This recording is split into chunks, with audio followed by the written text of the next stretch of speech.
Thank you, Didert. Before talking about buildings, let me spend a few words about the Odyssee-Mure project. This webinar is organized in the framework of the Odyssee-Mure project that is supported by the H2020 program of the European Commission. This project is coordinated by ADEME, which is the Energy Efficiency and Environmental French Agency, with the support of Enerdata and Fraunhofer. You can find details on the website address mentioned here. The webinar relies on data and energy efficiency indicators prepared in the framework of the project and disseminated in a database that we call Odyssey, but also in 5 data tools. Odyssey covers 31 countries, so the EU member states including UK plus Norway, Serbia and Switzerland. It is updated up to 2018 from national sources and completed with early estimates for 2019. This is the outline of today's presentation. I will make a short introduction and present you the trends of energy consumption, and then I will leave the floor to my colleague Bruno Lapillon that will present you trends of energy efficiency and the conclusion. So first, why is the building sector so relevant? In 2018, buildings account for 43% of the final energy consumption and 60% of the electricity consumption in the EU. They also account for about 40% of the EU CO2 emissions related to energy consumption. Recently, the European Commission stated that currently 75% of the building stock is energy inefficient, yet almost 85 to 95% of today's buildings will still be in use in 2050. Therefore, there is a specific need of ambitious policies and measures that we also call PAMs that focus on buildings to either both meet the targets set out for 2030 and for making Europe climate neutral by 2050. Policies and measures designed at the European level, for example, in the EPDB or through the renovation wave, are declined at the country level, for example, in long-term renovation strategies or in the dedicated parts of NECPs. The monitoring of these PAMs using appropriate indicators is an essential success factor. Why? Because such indicators help monitoring the impacts of PAMs at the EU or national level. They may highlight either the need to review the way PAMs have been designed or their level of ambition. In this presentation, we will present such indicators showing trends of energy consumption and energy efficiency. The composition analysis will also be shown to explore the observed variation of energy consumption in buildings over the last 2 decades. So let's move on to the first part on the energy consumption trends. With a brief overview. In most European countries, buildings absorb the largest share of consumption sector. The graph that is shown here shows you the total consumption of buildings at the EU level, both for residential sector and service sector. These are residential, this is the blue part of the bar, and services, the orange part of the bar. This is expressed in million tons of oil equivalent from 2000 to 2019. The evolution of GDP at constant prices is also shown. This is the blue curve. We show here that the consumption of buildings is stable since 2014, while GDP has risen by about 1.5% per year. This follows a decline of the consumption after the financial crisis. We also see here that 2/3 of the building consumption are for residential buildings. This is the blue part of the bar. At the EU level, the share of services has grown from 29% in 2000 to 33% in 2008, and it is rather stable since then. Let's focus now on the energy consumption trends in the residential sector. In the graphics that is shown here, we see the energy consumption per dwelling scaled to the EU average climate for various countries and for 2 years, 2000 and 2018. We see in this graph that in 2018, the average energy consumption in the EU is 1.3 tons of oil equivalent per dwelling. This is here. But there are large disparities among countries, even after adjustment to the same climate. It ranges from 0.9 ton of oil equivalent per dwelling in Portugal to 2.5 times more in Luxembourg. We also see that this unit consumption is decreasing in all countries since 2000, except in 4 countries, Bulgaria, Poland, Hungary, and Italy.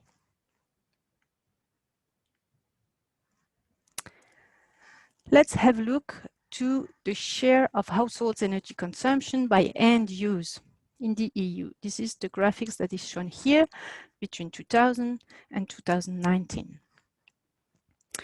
We see that there are declining trends between 2000 and 2019, and these declining trends concern space heating. This is the dark blue part of the bar here, which is the dominant end use with 66% of the households' consumption.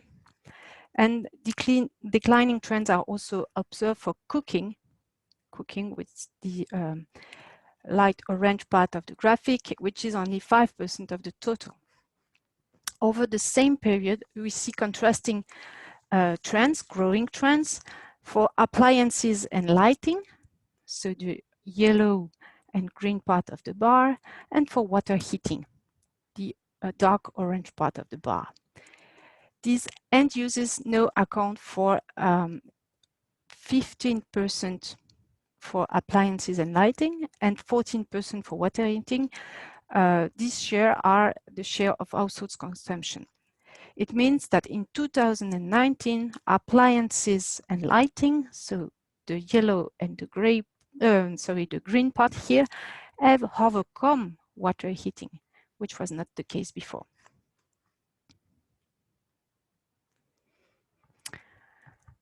If we have a look at the household electricity consumption for captive uses in the EU, these graphics show the respective shares for small and large electrical appliances, lighting and cooling for 3 years, 2000, 2008, and 2019. We see that in 2019, almost 90% of the electricity used for captive uses, it means outside thermal uses, is for electrical appliances. Since 2008, the consumption of large appliances, the orange part here, has decreased. No, sorry, the blue part, it has decreased between 2008 and 2019, while the consumption of small electrical appliances, so now the orange part here, has increased. Electricity consumption for lighting is declining. This is the dark orange part right here. It now represents 11% of the household's captive electricity consumption. Okay, cooling still represents a very low share, about 2% of the consumption. But we mention it because it shows an important growth of about 7% per year since 2000, and this trend even reaches 10% per year in the EU Mediterranean countries.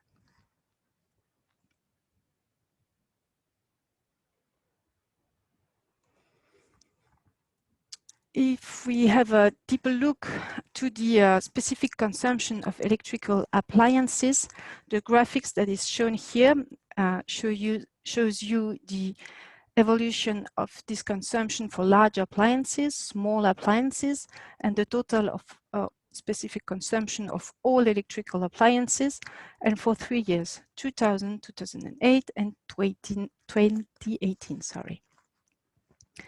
We see here in the middle of these graphics that the specific consumption of large electrical appliances has decreased rapidly since 2008 by about 2% per year here. This is the drop between the orange bar and the light blue bar. In the meanwhile, the specific consumption of small appliances has increased rapidly. There is an increase between the orange part here and the blue part here. Even if this trend has been halved between 2000 and 2008, the trend was 4% per year, and 2008 and 2018, the trend is now 2.5% per year.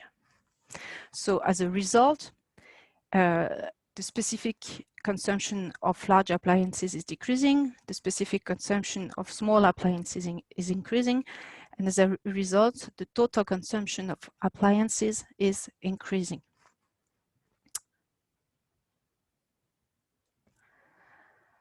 Let's have a look now to the energy consumption trends in services.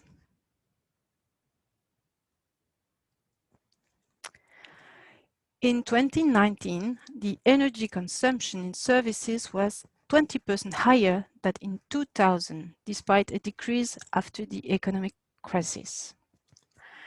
In the graphics that is shown below, we see the trends in energy consumption and value added in services for 3 periods, from 2000 to 2008, from 2008 to 2019, from 2000 and 2019. The energy consumption in services reached a peak of 155 million tons of oil equivalent in 2008, after a rapid increase here. So the trend is illustrated here in the orange bar on the left-hand side of the graphics. The energy consumption of services decreased between 2008 and 2014 and remained almost stable afterwards. Similarly, electricity consumption increased rapidly until 2008 with a trend of 3.2% per year, and it's almost stable since then.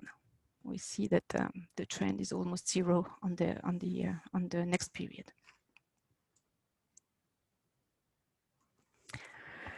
Electricity represents almost half of the total energy consumption of services. So we are interested in how many electricity is consumed by branch of the service sector. We can have this detail for some countries of the EU.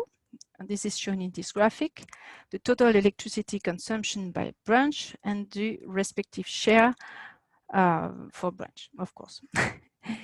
We see that there are very different patterns according to countries, but still there is a constant.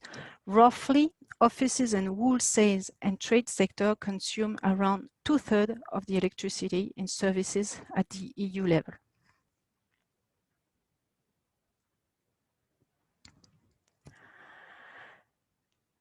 For the other use of the energy consumption in service, we see here the split of the total energy consumption by end use, and we have this split for 7 countries, we have 6 countries plus the EU, for lighting, air cooling, cooking, water heating, and space heating. Space heating represents the largest part of the energy consumption in 6 countries out of the 7 for which data are available. It is comprised between 47% in Spain and 68% in Sweden. Portugal here, in Portugal, the largest energy consumption is for lighting with 45%. I have presented you the energy consumption levels and trends, and I now leave the floor to my colleague Bruno, who will present you the trends of energy efficiency. Good afternoon or good morning, depending on where you are. So I will try to make a diagnosis about how energy efficiency has improved in the EU countries. It's not easy because we are dealing with national data, which are, of course, more limited than when we are looking at micro projects. And we are trying to look at a part of energy that is not consumed by definition. This is the invisible part of the consumption.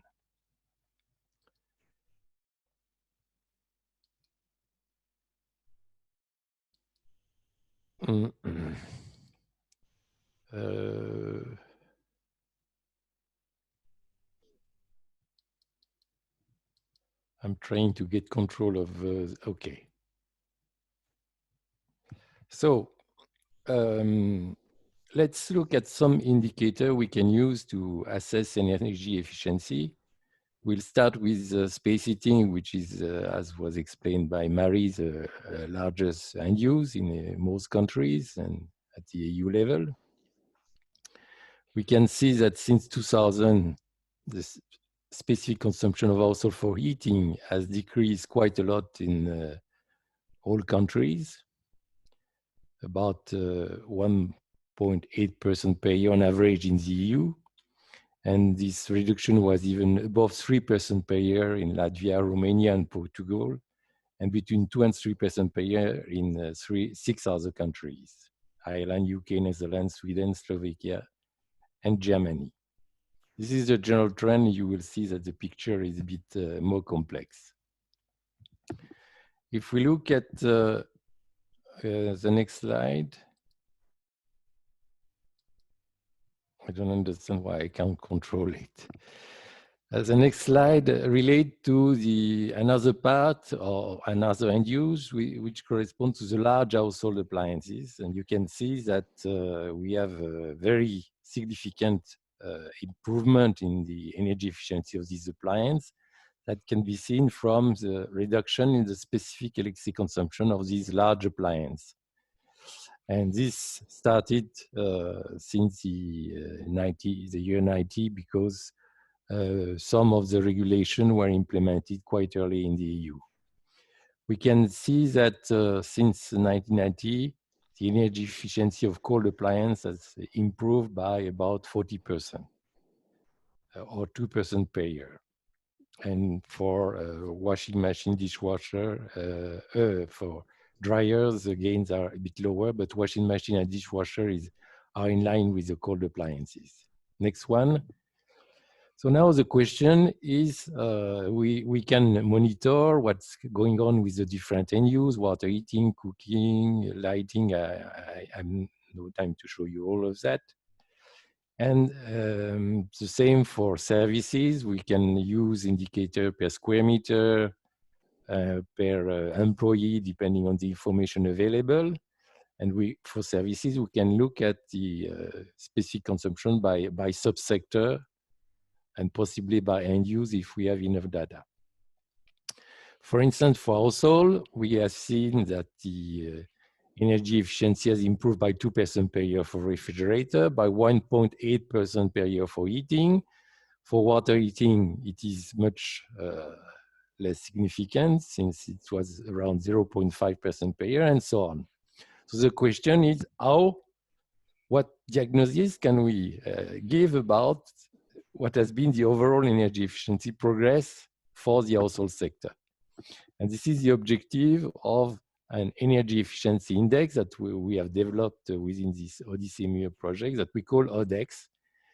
And we can measure an ODEX for the household and ODEX for services, and you will see it exists also for the other sector. So next slide. Explain how is calculated this ODEX.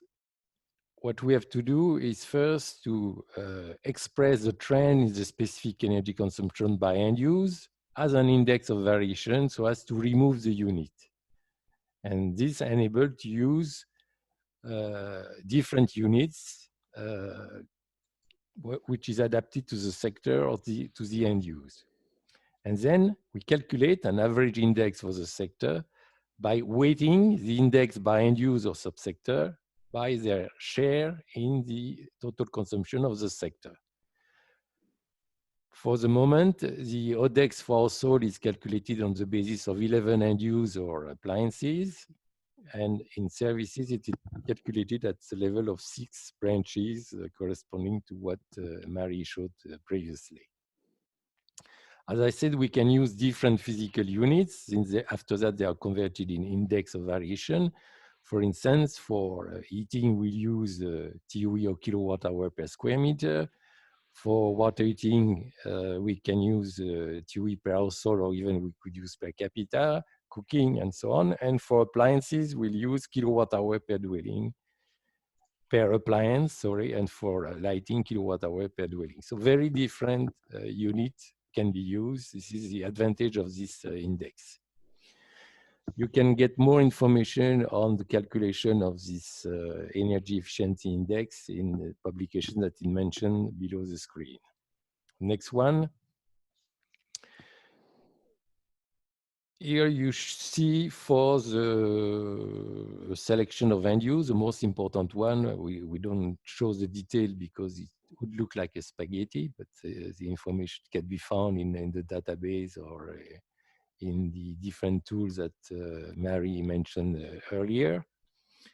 In 2019, we can see that the ODEX is equal to 71. This is the dashed line in red, which gives the average.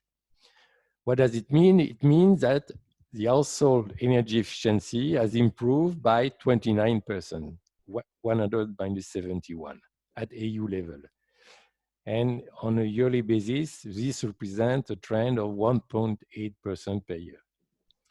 But what you can see from the graph is that there has been a significant slowdown. The curve was going down rather rapidly, maybe less rapidly than for some end use, but on average it was going down.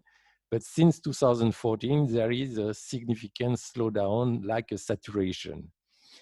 And in summary, since 2014, the annual progress is twice slower than between 2000 and 2014. And you can see also, which is the green line that is below the average, that space heating has been the main driver for this slowdown.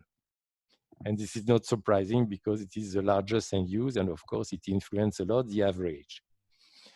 We can see also that for cooking and water heating, we have a similar slowdown, whereas for large appliances and lighting, there is on the opposite an intensification. This is to say that since 2014, the annual progress is faster than before. So why do we have this strange behavior for the thermal uses?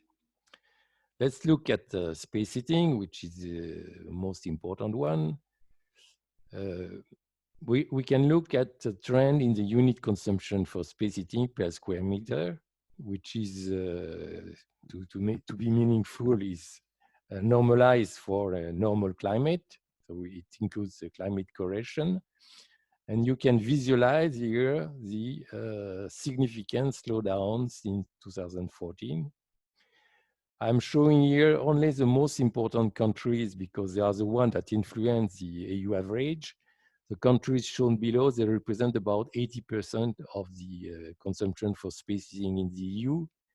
And in Germany, France, UK, and the Netherlands, which represent 50%, half of the heating consumption, you can see that the slowdown has been quite significant. You may wonder why. We are wondering why. We don't have a definitive answer to this question. One factor is that there is less new construction, and as you know, new buildings are having much higher energy efficiency performance than existing stock because of the regulations that have been consistently improved. And the rate of new construction has decreased by 35% since the financial crisis. So this started in 2009, and this has not recovered. And now the new construction only represents 0.8% of the existing stocks. What does it mean? It means that in 10 years, only 8% of the total stock correspond to building built with more efficient standards. Second factor, clearly, means that renovation is less ambitious. Although it is difficult to track, it's difficult to have consolidated data at the level of a country. European Commission tried to set up an building observatory to try to monitor this, but the results are not so encouraging because it's very difficult to get data. Another factor we can think of is a slower diffusion of efficient heating mode, for instance, condensing boiler. There has been a big substitution of traditional boiler with condensing boiler, but once this substitution has been completed, then of course the progress is less important. Maybe for heat pumps, this depends on the countries. And a fourth factor I did not mention here is probably behavior, because I did not mention it because it's difficult to grasp. Behavior in the sense that people tend to eat more, to have more comfort, and also because this lowers the effect of renovation. In other words, when making renovation, the consumption doesn't decrease as is expected before the renovation. Next one. If we look at the other end use for which there is also a slowdown, so for water heating, we can see that the reduction in the unit consumption has significantly slowed down in the three large countries, France, Italy, and Spain, and has even reversed. It means the consumption is increasing in three countries, Austria, Belgium, and Romania. For cooking, the rate of improvement has been divided by 3 since 2014. Difficult to know why. And it is even increasing in Germany, Italy, Poland, and Czech Republic. The only factor we can think of, we have checked if it could be due to fuel substitution, or in the only factor we can think of is maybe linked to behaviors. Of course, and this is disappointing, we are lacking information to monitor such trends. I can tell you we are trying from the information available to understand what's going on, but what we observe is the reality. Next one. If we compare what's going on in buildings compared to the other sector, well, buildings have registered by far the largest gains, energy efficient gains, compared to the other sector, transport or industry. The progress in transport has been very slow, maybe 10% over the period, compared to about 30% for household. The energy efficiency improvement in services have been mainly significant since 2014. So we have a reverse trend compared to the household sector. And they are even faster than for household. And if we compare since 2014, the recent period, what's going on in industry and transport, we can see that it is much lower than the progress for buildings. Next one. What does it mean, this slowing pace of energy efficiency improvement? It means that we are saving less and less energy. So the annual additional saving have been decreasing by around 30% since 2014, as it is shown here by accumulating the savings for services and households. It went down from an average volume of 7.4 million ton oil equivalent until 2013 to 5.3 million ton oil equivalent since 2014. Next one.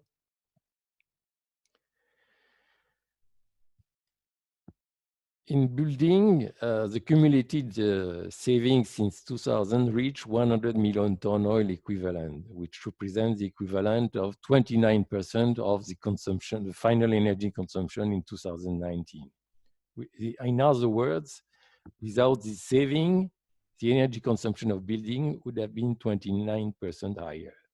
So although the picture in the recent year is not that good, clearly the building sector is a sector that made the largest savings. And what is interesting also is to compare the percentage of the savings that have been realized by the different sector, which is shown by the upper pie chart, with their contribution in the final energy consumption.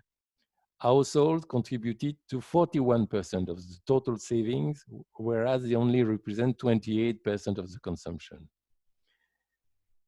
And for services, the picture is less clear.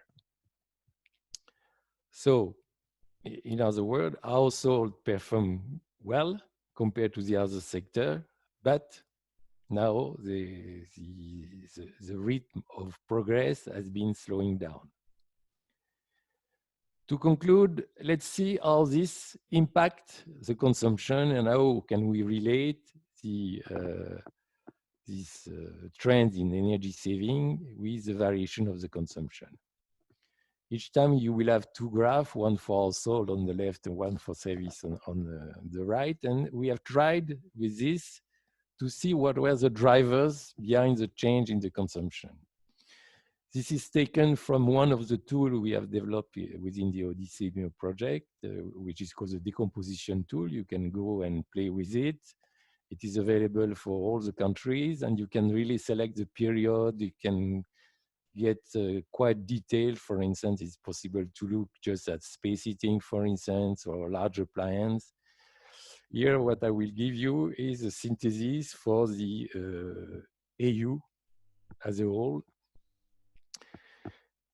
So what we can see is that the household consumption has decreased by 15 million ton oil equivalent between 2000 and 2019. So in 2019, household consumed 15 million ton oil equivalent less than in 2000, which is good.